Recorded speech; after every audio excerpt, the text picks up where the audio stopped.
કેમ છો વિદ્યાર્થી મિત્રો? ઈ અભ્યાસ ધ લર્નિંગ એપ પર આપ સૌ વિદ્યાર્થી મિત્રોનું હાર્દિક સ્વાગત છે. સ્ટુડન્ટ, આજે આપણે સેક્શન સી નું સોલ્યુશન કરીશું.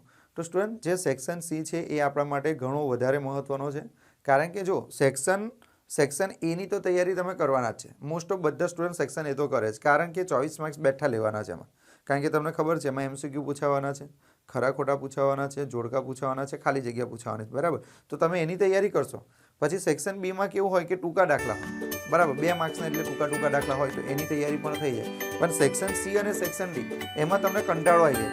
મોસ્ટ ઓફ તમે જો સેક્શન સી ના દાખલા કરવા બેસો તો તમને એવી ફિલિંગ આવે કે ભાઈ છોડને યાર, નહીં કરું, કાં તો પછી કરી લઈશું, બરાબર? આવા બધા વિચારો તમને આવે અને તમે ના કરો. અને સેક્શન ડીમાં તો ખાસ એવું થાય કે ચાલો ને છેલ્લે જોઈ લઈશું, કે આ કરી નાખીશું, પછી કરીશું. એમાં શું થઈ જાય કે સેક્શન એ અને બી તો તમે કમ્પ્લીટ કરો, પણ સેક્શન સી અને ડી તમારો થોડો કાચો રહી જાય. એ જ વસ્તુ તમે જ્યારે એક્ઝામમાં જાઓ તો એક્ઝામમાં તમને સેક્શન એ અને સેક્શન બી મસ્ત આવડી જાય, પણ સેક્શન સી અને ડીમાં તમે ગોટાળા કરીને આવી જાઓ. અમુક વાર તો પ્રમેય પૂછાયો કયો હોય ને લખીને કયો આવો, અલગ લખીને આવી જાઓ, ખોટું લખીને આવી જાઓ, આવું થાય. તો એના માટે તમારે શું કરવું? તો કે તમને જે વસ્તુ અઘરું લાગે છે એની પાછળ વધારે તૈયારી કરો. જે સહેલું લાગે છે એ તો આવડવાનું જ છે, બરાબર? પણ તમને લાગતું હોય કે સેક્શન સી મારો વધારે કાચો છે, સેક્શન ડી મારો વધારે કાચો છે, તો એની ઉપર તમારે વધારે ધ્યાન આપવાનું છે અને એની પ્રેક્ટિસ તમારે વધારે કરવાની છે, બરાબર છે? એટલે કહું છું સેક્શન સીને સ્કીપ ના કરતા અને વાંચવાનું રાખજો, બરાબર? અને જે અહીંયા તૈયારી કરાવવામાં આવે ઘરે પાછી તૈયારી કરવાની છે. તમારે દાખલા જાતે ગણવાના છે. વિડીયો જોવાથી ક્યારે પણ આવડી ના જાય. વિડીયો જોવાની સાથે તમારે એને લખવું પડે, એની પ્રેક્ટિસ કરવી પડે. પ્રેક્ટિસ તમારે ચાલુ જ રાખવી પડે. ચાલો, તો પહેલો દાખલો છે સ્ટુડન્ટ, એમાં તમને કહી દીધું છે 2x + 3y = 11. 2x + 3y = 11 અને 2x - 4y = -24 નો ઉકેલ શોધો અને એવો m શોધો જેથી y = mx + 3 થાય. સ્ટુડન્ટ, અહીંયા સૌથી પહેલા તમને શું કીધું છે? તો કે તમારા 2x + 3y = 11 અને 2x - 4y = -24 છે ને, એનો ઉકેલ શોધી નાખવાનો. એનો ઉકેલ શોધી નાખવાનો એટલે x અને y ની કિંમત તમારે શોધી નાખવાની. પછી એ x અને y ની જે કિંમત મળે ને સ્ટુડન્ટ, એને આ સમીકરણમાં મૂકવાની. x ની કિંમત અહીં મૂકો, y ની કિંમત અહીં મૂકો, એટલે તમને m ઓટોમેટિક મળી જાય. તો સ્ટુડન્ટ, ચાલો આપણે શરૂઆત કરીએ. તો પહેલા તમારી પાસે બે સમીકરણ છે. આ સમીકરણ 1, આને સમીકરણ 1 નામ આપવાનું અને સમીકરણ 2 નામ આપવાનું. પછી સ્ટુડન્ટ બંનેનો આપણે શું કરીશું? લોપ કરીશું. ચાલો, તો અહીંયા ધ્યાન આપજો.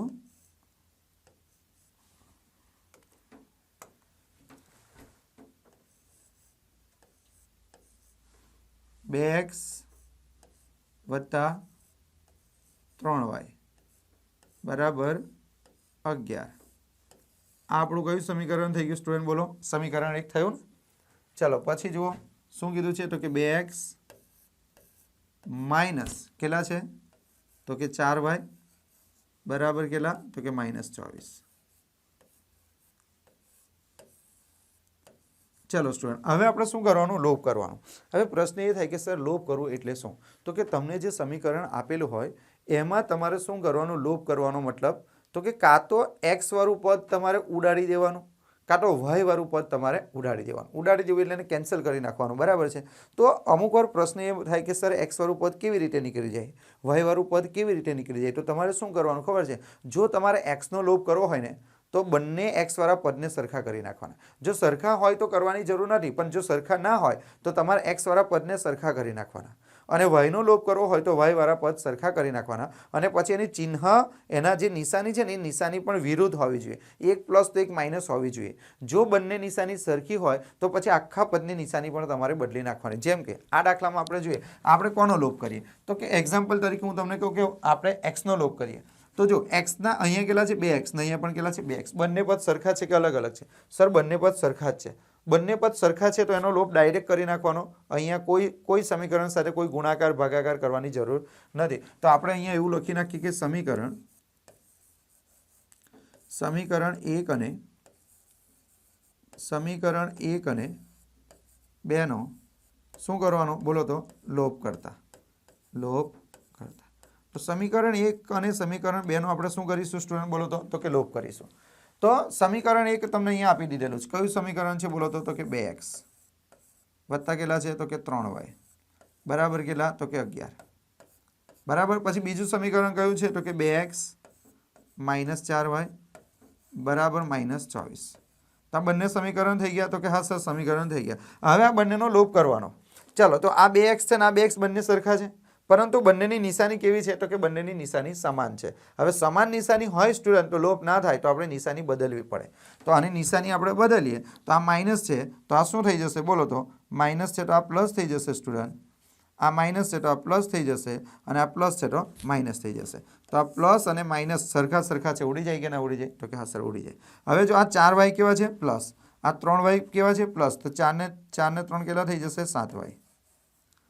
અહીંયા કરો જો 24 કેવા છે? પ્લસ. 11 પણ પ્લસ. તો 24 ને 11 કેટલા? 35. બરાબર છે. ચાલો હવે આપણે આગળ વધીએ.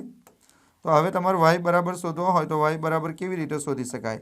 તો કે 35. આ 7 ગુણાકારમાં છે. જો y ની સાથે ગુણાકારમાં કહેવાય. જો વચ્ચે કોઈ ચિહ્ન દેખાય છે? નહીં દેખાતું, એટલે ગુણાકારમાં. તો 7 પેલી બાજુ લઈ જઈએ તો ક્યાં જશે? તો કે છેદમાં જશે. બરાબર છે. તો છેદમાં આપણે લખી નાખીએ 7. તો સ્ટુડન્ટ હવે એક કામ કરો, 35 ને તમે 7 વડે ભાગી નાખો તો કેટલા મળી જાય? 5. તો y બરાબર તમને મળી ગયા 5. હવે તમારે શું કરવાનું? આ y બરાબર જે 5 મળ્યા એને કોઈ પણ એક સમીકરણમાં મૂકો.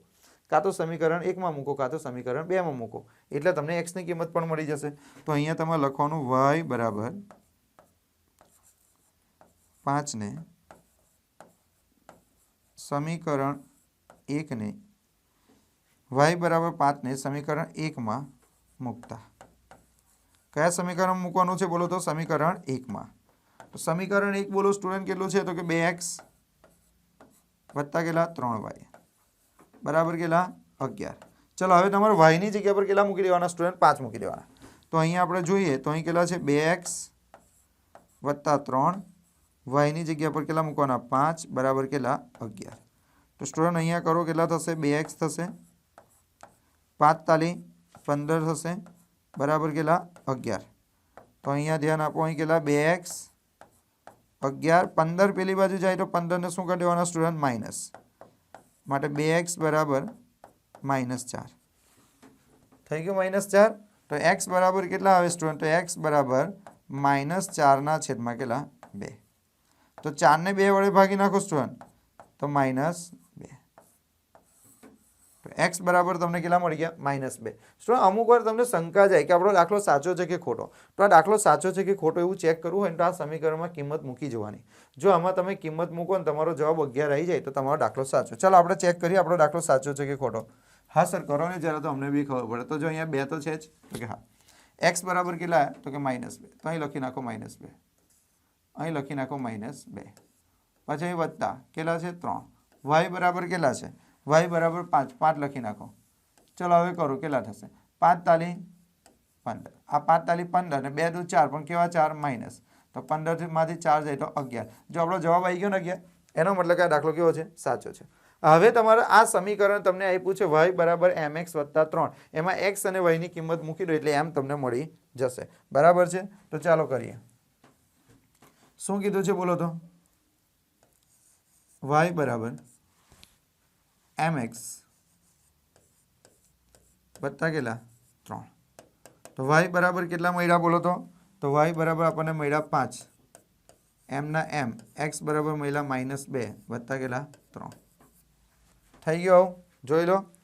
હા, x બરાબર કેટલા હતા? -2 હતા ને. x ની જગ્યા પર -2 મૂક્યા. આ વત્તા 3 છે. વત્તા 3 ને બરાબરની આ બાજુ લઈ આવે તો અહીં કેટલા થશે? 5 વત્તા 3 આ બાજુ આવે તો કેવા થઈ જાય? -3. અહીં કેટલા વધ્યા બોલો તો? આ -2 ને પહેલાં લખીએ, m ને પછી લખીએ. તો 5 - 3 એટલે કેટલા થઈ ગયા? 2 બરાબર -2m. હવે આપણે m શોધવા છે તો આ 2 ને આ બાજુ લાવીએ તો શું થાય છે? અમુક નોટો શું કરે કે સાહેબ આ 2 માઇનસ છે એટલે બરાબરની આ બાજુ આવે તો માઇનસના પ્લસ થઈ જાય. એટલે એવું નહીં. તમારે 2 ની વચ્ચે જોવાના m અને 2. m અને 2 ની વચ્ચે કોઈ ચિહ્ન દેખાય છે? તો કે નથી દેખાતો. એનો મતલબ કે ગુણાકારમાં છે. ગુણાકારની રકમ આ બાજુ આવે તો ક્યાં જાય? છેદમાં. બરાબર m. તો 2 2 ઉડી જશે એટલે કેટલા આવશે? અહીંયા -1 બરાબર m. તો સ્ટુડન્ટ m બરાબર તમને મળી ગયા -1. બરાબર છે. તો તમારે આ રીતે તમારો દાખલો કરવાનો અને છેલ્લે પછી તમારા આન્સર પણ લખવાના. બરાબર. આપેલ સમીકરણોના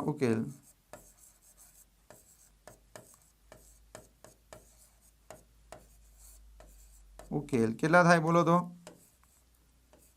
x અને y બરાબર, ચલો બોલો x બરાબર કેટલા? -2, y બરાબર 5 અને m બરાબર -1 મળે. બોલો ક્લિયર? તો જો સ્ટુડન્ટ આખો દાખલો એકદમ મસ્ત રીતે થઈ ગયો. તો આ રીતે તમારે કરવાનું. લોપમાં કરવાનું શું છે સ્ટુડન્ટ? તો કે લોપમાં x અને y વાળું જે પદ હોય ને એમાંથી કોઈ પણ એક પદ સરખું કરી નાખો. કાં તો x વાળા પદ સરખા કરો, કાં તો y વાળા પદ સરખા કરો. પછી નિશાની જો અલગ અલગ હોય તો ડાયરેક્ટ જ ઉડાડી દો, અને નિશાની જો બંનેની સેમ હોય તો ચિહ્ન બદલી નાખો. ચાલો, આદેશની રીતે તમને કીધેલું છે.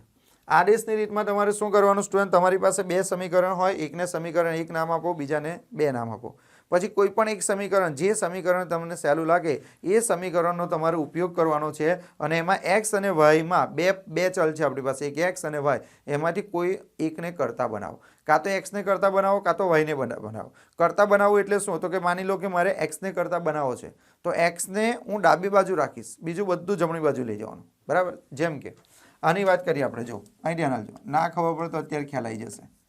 અહીંયા ધ્યાન આપો, 3x વત્તા કેટલા છે? 5y બરાબર કેટલા? 21 છે ને આવું? ઓકે, હા. આને આપણે નામ આપી દઈએ સ્ટુડન્ટ સમીકરણ 1. બરાબર? પછી જુઓ કેટલા છે અહીંયા? 2x માઇનસ કેટલા છે? 3y બરાબર કેટલા? 14. આ તમારું થઈ ગયું સમીકરણ 2. હવે શું કરવાનું? સમીકરણ 1 અને 2 તમારી પાસે થઈ ગયું. હવે કોઈ પણ એક સમીકરણનો ઉપયોગ કરો. કયા સમીકરણનો ઉપયોગ કરીએ? જો પહેલું જે પદ છે ને એની કરતાં બીજું ઇઝી લાગે છે મને. કેમ ઇઝી લાગે છે? પહેલામાં જો અહીં x નો સહગુણક 3, y નો 5 નહીં 21, મોટી મોટી સંખ્યા છે. અહીંયા જો 2, 3, 14 નાની છે. તો સમીકરણ 2 નો ઉપયોગ કરીએ. તો અહીંયા લખી દેવાનું સમીકરણ 2 પરથી. ચલો, સમીકરણ 2 પરથી. તો સમીકરણ 2 કયું છે? તો કે 2x માઇનસ 3y બરાબર કેટલા? 14.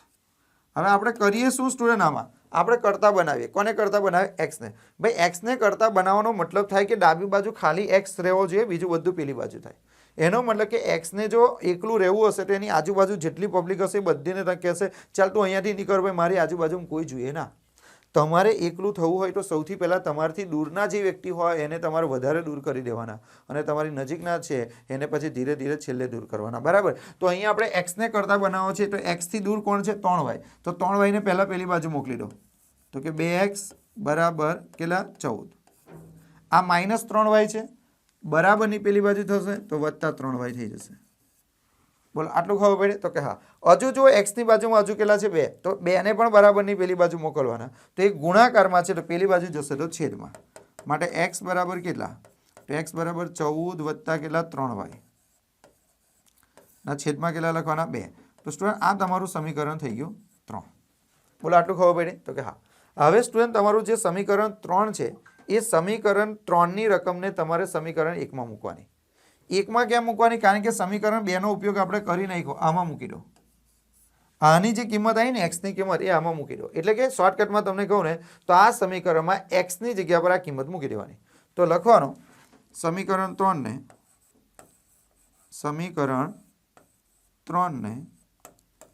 સમીકરણ 1 માં મૂકતા. બોલો ક્લિયર? તો ચાલો હવે આપણે કરીએ. કેટલા છે સમીકરણ 1? કેટલું છે તે જોઈ લો. સમીકરણ 1 છે 3x વત્તા કેટલા? 5y બરાબર કેટલા? 21. બરાબર? આ કોણ છે? સમીકરણ 1. હવે આ સમીકરણ 1 માં આની કિંમત મૂકી દો. તો જો અહીંયા 3 રહેશે, x ની જગ્યા પર આ કિંમત મૂકી નાખો 14 વત્તા 3y છેદમાં 2 બરાબર વત્તા કેટલા થઈ જશે? 5y બરાબર 21. સ્ટુડન્ટ આ ના ખબર પડી તમને? અહીંયા ધ્યાન આપો, અહીં શું કરવાનું છે? 3x વત્તા 5y બરાબર કેટલા? 21. તો 3 ના 3. આ x ની જગ્યા પર આ x નું વેલ્યુ મૂકી દીધું, પછી વત્તાના વત્તા 5y ના 5y બરાબરના બરાબર ને 21 ના 21. હવે જુઓ સ્ટુડન્ટ શું કરીશું. હવે આપણે આ જે બહાર 3 છે ને એને અંદર લઈ જાઓ. આ 3 આ કૌંસની બહાર છે એનો મતલબ કે આ 3નો રિલેશન આ બંને સાથે, એટલે આ 3નો ગુણાકાર 14 સાથે પણ થાય, ના 3નો ગુણાકાર 3 સાથે પણ થાય, બરાબર. તો 3 ગુણ્યા 14, 14 તાલી કેટલા થશે? 42. આ ખબર પડી તમને? પછી આ 3નો ગુણાકાર પાછો આ 3y સાથે પણ થાય, તો 3 ગુણ્યા 3 કેટલા થાય? તો કે 9y થાય. ક્લિયર? હવે છેદમાં 2 તો છે જ, તો કે છેદમાં 2. હવે શું કરવાનું? તો કે વત્તા કેટલા છે? 5y. હવે જો આના છેદમાં કેટલા છે? 2. આના છેદમાં કશું નથી, તો આપણે 1 છે એવું મૂકી દેવાનું, માની લેવાનું કે એના છેદમાં 1 છે. દરેક સંખ્યાના છેદમાં 1 તો હોય જ, બરાબર. તો હવે આપણે કરવાનું શું સ્ટુડન્ટ? તો હવે મેં તમને શીખવાડેલું કે કોઈ પણ દાખલો હોય ક્રોસ ગુણાકાર કરી દેવાનો, જવાબ આવી જાય, બરાબર. આનો ગુણાકાર આ બાજુ થાય, આનો ગુણાકાર આ બાજુ થાય, અને છેદમાં 2નો ગુણાકાર, બરાબર. ક્રોસ ગુણાકાર કરવાનો આવી રીતે. જો આ એ છે, અહીંયા બી છે, અહીંયા સી છે અને અહીંયા ડી છે. તો થાય શું? તો કે આનો ગુણાકાર આની બાજુ એટલે એડી, અને બીનો ગુણાકાર આ બાજુ એટલે બીસી, બરાબર છે. તો આ રીતે તમારે કરવાનું. ચાલો, તો 1નો ગુણાકાર આ બાજુ કરીએ તો આ રકમ બેઠી જ આવશે, 42 વત્તા કેટલા? 9y, વત્તા 2નો ગુણાકાર આ બાજુ તો 5 દુના 10y, છેદમાં 2નો ગુણાકાર 2 એકુ 2, બરાબર કેટલા? 21. હવે કરો સ્ટુડન્ટ, કેટલા થશે? તો જો આ 10y છે, આ કેટલા? 9y. 10 ને 9 કેટલા થાય? બોલો તો 19y થાય ને. તો 19y વત્તા કેટલા? 42. અને આ 2 ક્યાં છે? છેદમાં. તો 2 ને આપણે બરાબરની પેલી બાજુ લઈ જઈએ તો 2નો ગુણાકાર 21, 21 દુ કેટલા થાય? 42 થઈ ગયું. માટે 19y બરાબર કેટલા? 19y બરાબર 42. આ જે 42 છે એને બરાબરની પેલી બાજુ લઈ જઈએ, બરાબર. તો કેવા થઈ જશે? માઇનસ થઈ જશે. ચલો, તો 19y બરાબર કેટલા? 19y બરાબર કેટલા થાય સ્ટુડન્ટ? તો કે 42 માઇનસ 42. 42 માઇનસ 42 કેટલા? 0. માટે y બરાબર 0 ના છેદમાં 19, બરાબર. તો માટે સ્ટુડન્ટ y બરાબર કેટલા થઈ ગયા? 0 થઈ ગયા. તો y બરાબર 0 તમને મળી ગયા. હવે y બરાબર 0 ની જે કિંમત છે એ સમીકરણ 3માં તમારે મૂકી દેવાની, બરાબર છે. ચાલો તો કરીએ. અહીં આપણે લખીએ y બરાબર 0 ને સમીકરણ 3માં મૂકતા. 3માં કેમ મૂકવાની? 1 અને 2માં મૂકવાની? તો ના, 1 અને 2માં નહીં મૂકવાની, બરાબર છે. કારણ કે સમીકરણ 1 અને 2 નો ઉપયોગ ઓલરેડી થઈ ગયો છે. હવે આપણે સમીકરણ 3માં મૂકીશું. ચલો, તો x બરાબર કેટલા છે? x બરાબર છે 14 વત્તા કેટલા? 3y, છેદમાં કેટલા? તો કે 2. તો 14 ના 14 આવશે અહીંયા, 3 ના 3, y બરાબર કેટલા? 0, છેદમાં કેટલા? 2. માટે કરો સ્ટુડન્ટ અહીં કેટલા? 14. 3 ગુણ્યા 0 એટલે 0, છેદમાં કેટલા? 2. તો 14 વત્તા 0 એટલે 14 જ થશે, છેદમાં કેટલા? 2. 14 ભાગ્યા 2 એટલે કેટલા? 7. તો સ્ટુડન્ટ જવાબ આવી ગયો કેટલો? 7, બરાબર છે. હવે લખી દેવાનું સમીકરણ યુગ્મનો ઉકેલ. સમીકરણ યુગ્મનો ઉકેલ. સમીકરણ યુગ્મનો ઉકેલ. ચલો, કેવી રીતે લખીશું? x y બરાબર, ચલો મને કહો x બરાબર કેટલા મળ્યા? 7, y બરાબર 0 મળે. આવી રીતે તમારો જવાબ લખવાનો, તો તમને પૂરા માર્ક્સ મળે. હવે આ દાખલો સાચો છે ખોટો છે ચેક કરવું હોય તો શું કરીશું? તો કે એના માટે આ સમીકરણમાં કિંમત મૂકી જુઓ. જો આનો જવાબ 21 થઈ જાય તો સાચું, અને આનો જવાબ 14 થઈ જાય તો સાચું, બરાબર. તો ચેક કરીએ એકવાર આપણે. તો અહીંયા 3 છે ને સ્ટુડન્ટ? 3. અહીં 3 છે. x ની કિંમત કેટલી આવી? બોલો. x બરાબર કેટલા? 7. પછી 5, y બરાબર કેટલા? 0. 7 તાલી 21, 5 ગુણ્યા 0 0, કેટલા થઈ ગયા? 21. સાચું છે. આ બાજુ પણ કરી જોઈએ. તો અહીં કેટલા છે? 2. x બરાબર કેટલા આવ્યા? બોલો. તો x બરાબર 7. તો 7 માઇનસ 3, અને અહીંયા 0, 7 દુ 14, 3 ગુણ્યા 0 0, એટલે જવાબ આવશે 14. એનો મતલબ કે દાખલો સાચો છે. જો તમારે આવી રીતે તાળો પણ મેળવવાનો, એટલે તમને ખબર પડી જાય કે તમારો દાખલો સાચો છે કે ખોટો છે.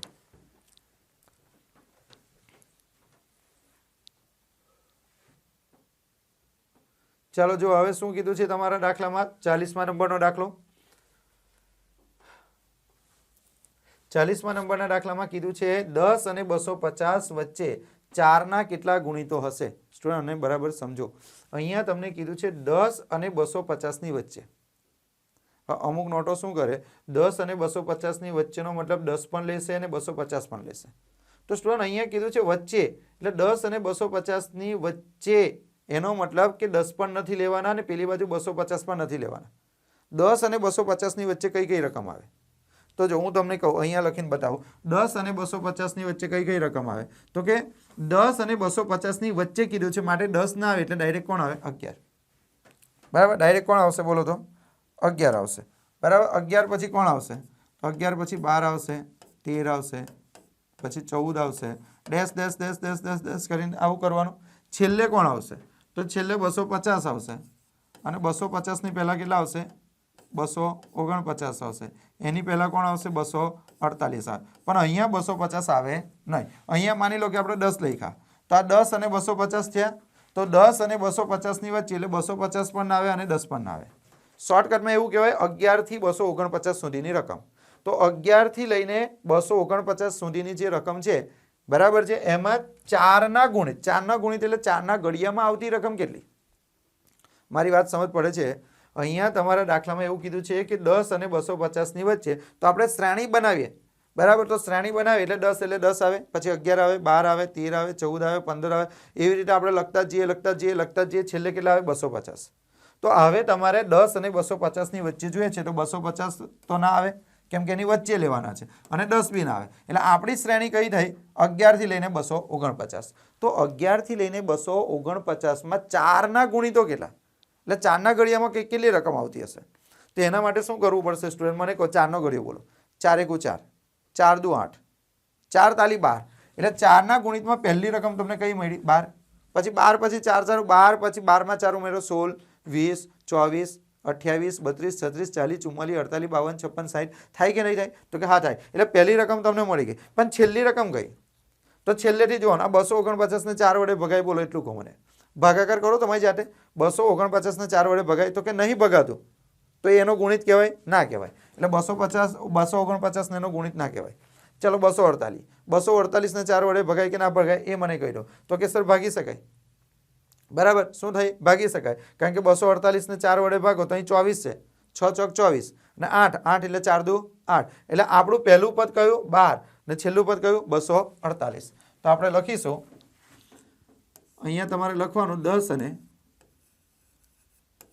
250 વચ્ચે 4ના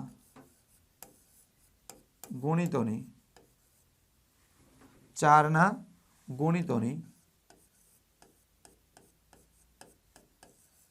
સમાંતર શ્રેણી. તો કેવી રીતે બનાવવાની સ્ટુડન્ટ? તમારા દાખલામાં તમને કીધું છે 10 અને 250ની વચ્ચે કીધું છે એટલે 10 બી ના આવે, 250 બી ના આવે. તો શરૂઆત પહેલી કઈ સંખ્યા આવે? 12 આવે. અડધા કે સર 12 થોડી આવે, 10 પછી તો 11 આવે. એટલે 11 આવે એ વાત સાચી પણ 11 એ 4નો ગુણિત નથી. આપણને 4ના ગુણિત કીધા છે એટલે 12 આવે. પછી 12માં 4 ઉમેરો તો 16 આવે, 16માં 4 ઉમેરો તો 20 આવે. એવી રીતે આવતા જાય. હવે છેલ્લે કોણ આવે? તો અડધા છોકરા કે સર અહીંયા 250 કીધા છે તો છેલ્લે 250 આવે. એટલે 250 ના આવે. કેમ ના આવે? તો 250ની વચ્ચે કીધું છે એટલે 250 ના આવે, 249 આવે. પણ 249 એ 4નો ગુણિત નથી એટલે એ પણ ના આવે. તો એની પહેલા કોણ આવે? 248. તો 248ને 4 વડે ભાગી શકાય છે? તો કે હા. તો છેલ્લું પદ તમારું આવશે 248. તો આ પહેલું પદ મળી ગયો, છેલ્લું પદ મળી ગયો. હવે તમારે શોધવાનું શું હશે? n શોધવાના. અહીંયા કીધું છે 10 અને 250 વચ્ચે 4ના કેટલા ગુણિતો હશે? કેટલા શબ્દો હોય ને એટલે n શોધવાનો છે, સમજી લો. તો અહીંયા પ્રથમ પદ આપણે શોધીએ. પ્રથમ પદ તો પ્રથમ પદને આપણે શું નામ આપીએ? a1 બરાબર કેટલા? a બરાબર કેટલા? 12. ચાલો બીજું પદ આપણે લખીએ. બીજું પદ એટલે a2 બરાબર કેટલા? 16. પછી શું શોધવાનું બોલો તો? સામાન્ય તફાવત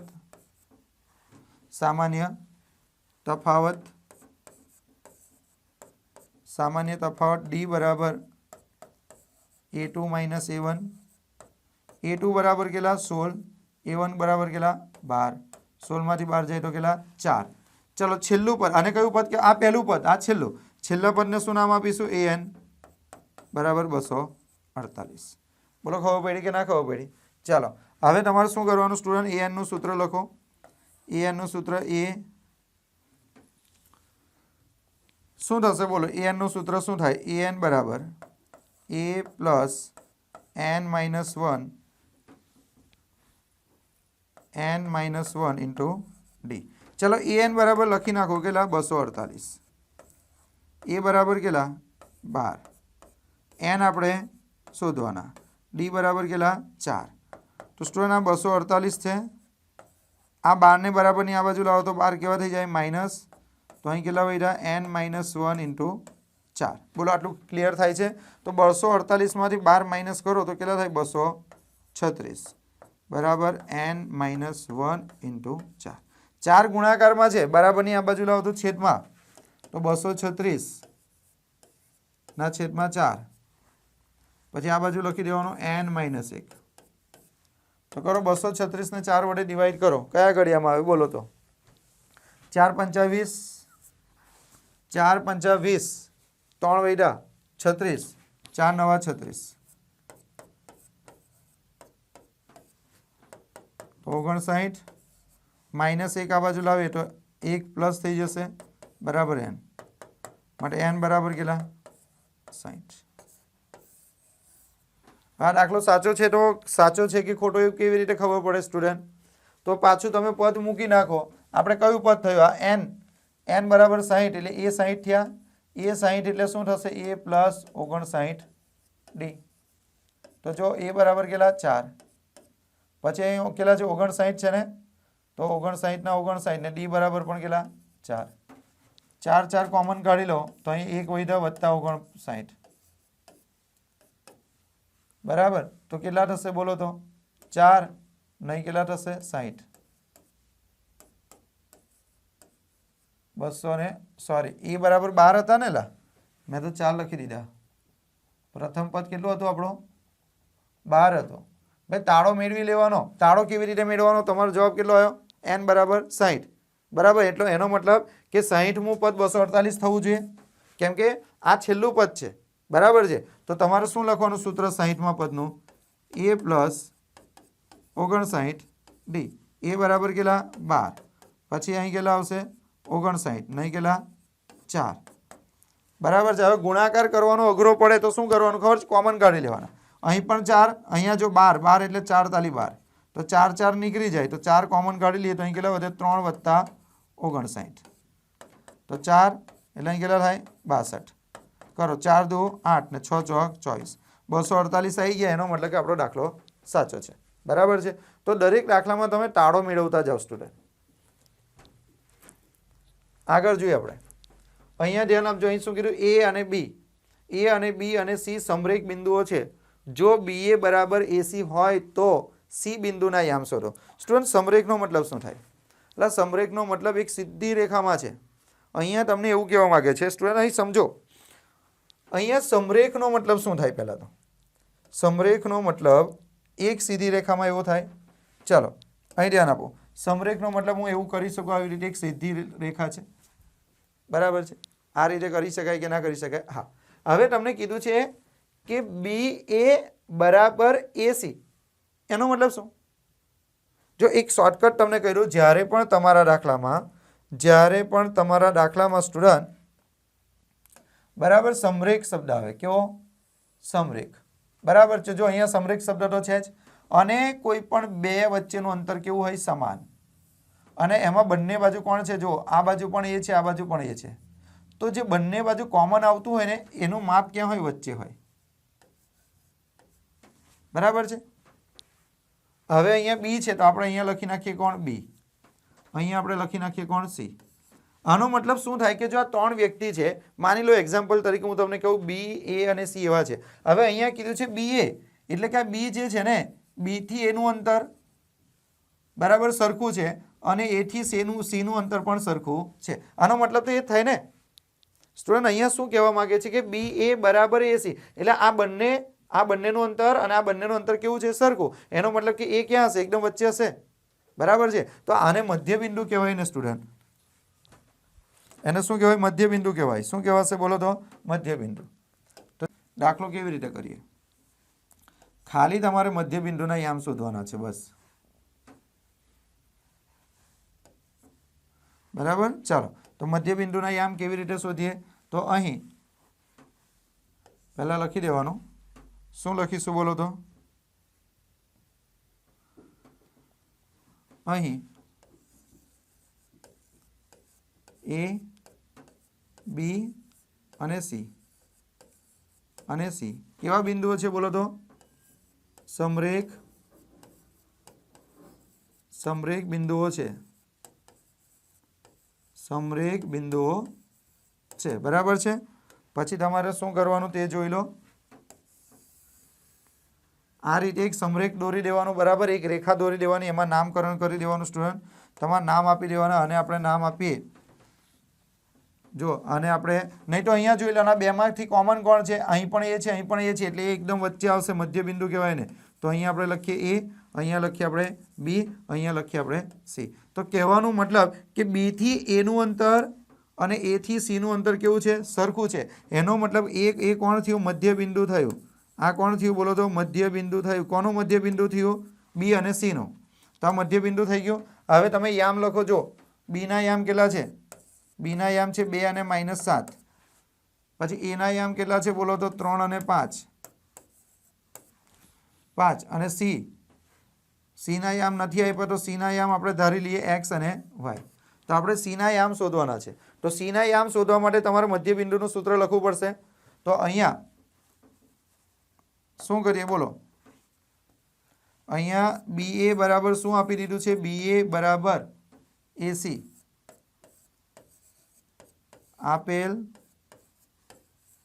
છે. માટે એ રેખાખંડ BC નો શું થાય? મધ્ય બિંદુ થાય. તો લખી દેવાનું મધ્ય બિંદુ એના યામ, મધ્ય બિંદુ એના યામ. તો મધ્ય બિંદુનું સૂત્ર શું છે સ્ટુડન્ટ? તો મધ્ય બિંદુનું સૂત્ર છે x1 + x2 છેદમાં કેટલા કરી દેવાના? 2. અને પછી y1 + y2 છેદમાં કેટલા કરી દેવાના? 2. બોલો આટલું ખબર પડે? તો કે સર આટલું તો ખબર પડી જાય. બરાબર. હવે ધ્યાન આપો સ્ટુડન્ટ. હવે ધ્યાન આપો. આને આપણે નામ આપીશું x1 અને નામ આપીશું y1. આને આપણે નામ આપીશું x2 અને નામ આપીશું y2. બોલો આટલું ખબર પડે છે? ચાલો હવે દાખલો કરો. દાખલામાં શું કીધું છે તે જો. મધ્ય બિંદુ એના યામ. તો મધ્ય બિંદુ એના યામ કેટલા છે? 3 અને 5. તો 3 અને 5 લખી નાખો. આ રીતે લખવાના. પછી x1 + x2. x1 બરાબર કેટલા? તો કે 2. x2 બરાબર કેટલા? તો કે x છેદમાં કેટલા? 2. પછી અહીં અલ્પવિરામ. y1 બરાબર કેટલા છે? -7. y2 બરાબર કેટલા છે? તો કે y2 બરાબર આપણે y ધારેલો છે. છેદમાં કેટલા? 2. હવે અહીં સમજવાનો પ્રયત્ન કરો સ્ટુડન્ટ. મને એટલું કહો, આ કયો યામ છે? આ કયો યામ છે? આ x યામ છે. બરાબર ને? આ બાજુ આપણે જોઈએ તો આ કયો યામ? x યામ. આ x યામ, આ x યામ. તો x યામ બરાબર x યામ થાય. તો તમારે શું કરવાનું સ્ટુડન્ટ? x યામ બરાબર x યામ એટલે તમારે લખવાના 3 બરાબર કેટલા? 2 + x છેદમાં 2. એટલે આના બરાબર આ રકમ થાય કે ના થાય? તો કે થાય સર. એવી જ રીતે સ્ટુડન્ટ બીજું જોઈએ તો આ કયો યામ થયો તમારો? તો કે y યામ. આ કયો યામ? તો કે y યામ. તો y યામ બરાબર શું લખવાનું? y યામ લખી દેવાનું. બરાબર છે. તો ચાલો અહીં કેટલા છે? 5. અહીં કેટલા છે? તો 5. 5 બરાબર કેટલા? -7 + y છેદમાં કેટલા? 2. ચલો હવે જવાબ આવી જશે. 2 નો ગુણાકાર આ બાજુ કરો. 3 × 2 = 6. 2 + x. તો અહીં 6. 2 ને આ બાજુ લઈ આવો તો -2 બરાબર કેટલા? x. માટે x બરાબર 6 - 2 કેટલા? 4. આ બાજુ 2 × 5 = 10. -7 + y. તો 10 -7 આ બાજુ આવે તો +7 બરાબર કેટલા? y. માટે y બરાબર કેટલા? 17. બોલો ખબર પડી? તો x બરાબર કેટલા આવ્યા? 4 ને y બરાબર કેટલા આવ્યા? 17. તો અહીંયા તમારે લખી દેવાનું માટે બિંદુ C ના યામ. માટે બિંદુ C ના યામ 4 અને 17 મળે. સ્ટુડન્ટ એક શોર્ટકટ કહી દો. જ્યારે પણ આવો દાખલો હોય ને એટલે આપણે ગૂંચવાઈ જઈએ. પરંતુ જો એક વસ્તુ યાદ રાખો, તમને જ્યારે પણ આવું કંઈ કીધું હોય ને સ્ટુડન્ટ, હવે માની લો હું તમને કહું BC બરાબર CD, આવું કંઈ એનો મતલબ કે જો આ બાજુ પણ સી આવે છે ને આ બાજુ પણ સી આવે છે ને વચ્ચે બરાબરનું ચિહ્ન, બંને બરાબરનું ચિહ્ન છે, વચ્ચે બરાબરનું ચિહ્ન છે અને બંને બાજુ કોણ સરખું છે? સી. એનો મતલબ કે સી એ કોણ હશે? મધ્યમાં હશે, મધ્ય બિંદુ હશે.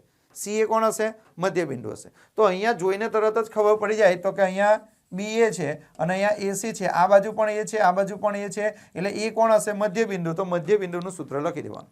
મધ્ય બિંદુનું સૂત્ર તમને ખબર જ છે, x1 + x2 છેદમાં 2 y1 + y2 છેદમાં 2. બરાબર છે? ચાલો આગળ.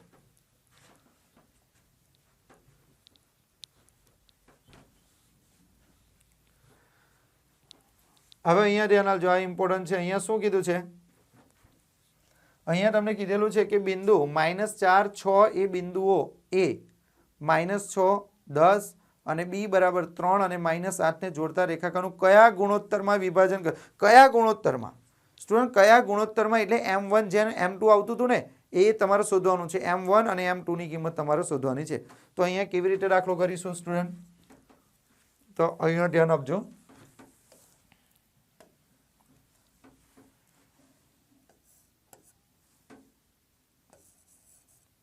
પહેલા તમારે લખી દેવાનું, ધારો કે બિંદુઓ કયા કયા છે? પહેલાનું નામ આપે એ, -4, 6 અને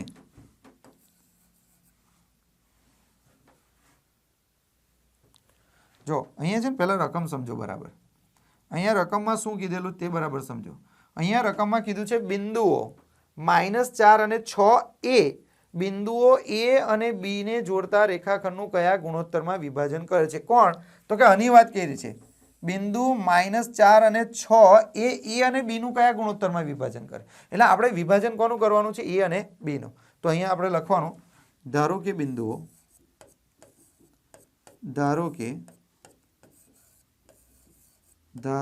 બિંદુઓ કયા છે? એ -6 અને 10 અને બી બરાબર 3 અને 8 એ ને જોડતા રેખાખંડ AB નો m1 જેમ m2 ના ગુણોત્તરમાં વિભાજન કરતું બિંદુ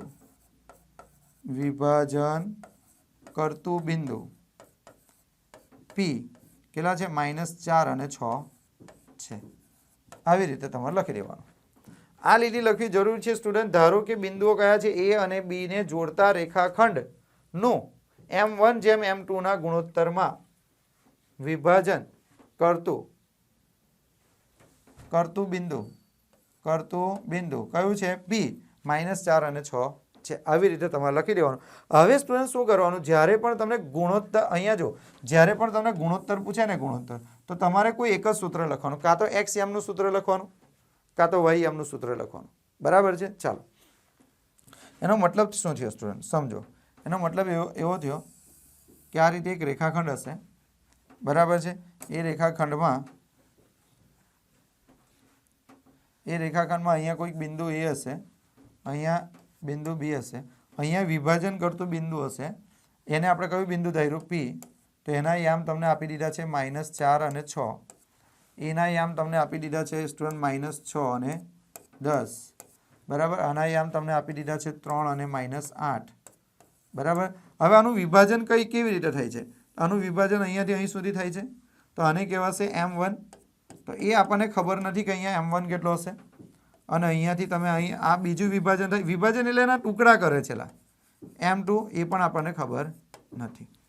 તો હવે તમારે કિંમત શાની શોધવાની છે? m1 અને m2 ની. તો તમારે શું કરવાનું? વિભાજન બિંદુનો x યામનું સૂત્ર લખી દો તો પણ જવાબ આવી જશે, અથવા વિભાજન બિંદુનો y યામનું સૂત્ર લખશો તો પણ જવાબ આવી જશે. તો આપણે શું લખવાનું? વિભાજન બિંદુ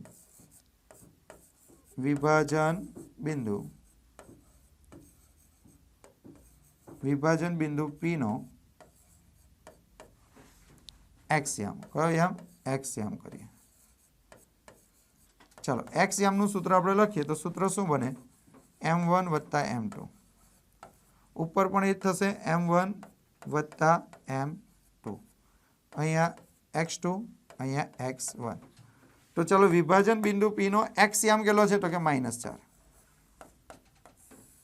ચાલો x2 બરાબર કેટલા હવે સ્ટુડન્ટ પાસે x2 તો ખબર હોવી જોઈએ ને x2 બરાબર કેટલા તો કે જો સ્ટુડન્ટ આ x1 છે બરાબર છે આ y1 છે એવી રીતે આ x2 છે આ y2 છે બોલો આટલું ક્લિયર તો કે હા તો હવે મને કહો x2 બરાબર કયા x2 બરાબર ત્યાં કેટલા છે 3 છે તો 3 m1 આપણે શોધવાના x1 બરાબર કેટલા છે -6 અને m2 છેદમાં સ્ટુડન્ટ m1 વત્તા m2 હવે જુઓ આ રકમ ક્યાં છે છેદમાં એને બરાબરની આ બાજુ લાવે તેનો ગુણાકાર કોની સાથે થાય 4 સાથે તો અહીંયા લખીએ આપણે 4 -m1 પછી -4 m2 અહીંયા કેટલા થશે 3m1 અહીંયા પ્લસ માઇનસ -6 m2 હવે સ્ટુડન્ટ શું કરવાનું ડાબી બાજુ ખાલી m1 વાળા પદ રાખો અને જમણી બાજુ m2 વાળા પદ રાખો તો 4 m1 આ 3m આ બાજુ આવશે તો -3m1 બરાબર -6 m2 -4m2 પેલી બાજુ જાય તો +4m2 બરાબર છે ચાલો કરો તો અહીંયા કેટલા થશે -4 -3 એટલે -7m1 આ બાજુ જો -6 અને +4 એટલે -2m2 હવે શું કરવાનું સ્ટુડન્ટ m1 આનો m1 અહીંયા રાખો આ m2 ને આ બાજુ લઈ આવો તો ક્યાં જાય છેદમાં બરાબર -2 ના છેદમાં -7 તો માઇનસ ઉડી જશે સ્ટુડન્ટ તો કેટલા આવ્યા તો m1 ના છેદમાં m2 બરાબર 2 ના છેદમાં 7 મીન્સ m1 જેમ m2 બરાબર 2/7 બરાબર છે તો આ રીતનું બને સ્ટુડન્ટ જો તો આપણે 5 દાખલા કરી નાખ્યા સ્ટુડન્ટ આ રીતના બરાબર છે દ્વિચલ સુરેખ સમીકરણના 2 દાખલા કર્યા આપણે સમાંતર શ્રેણીનો 1 દાખલો કર્યો અને યામ ભૂમિતિના 2 દાખલા કર્યા બરાબર એટલે આ ગુણોત્તરવાળા દાખલા આવા પૂછાય છે સ્ટુડન્ટ તો એની તૈયારી તમારે બરાબર કરવાની તો ચાલો સ્ટુડન્ટ આવજો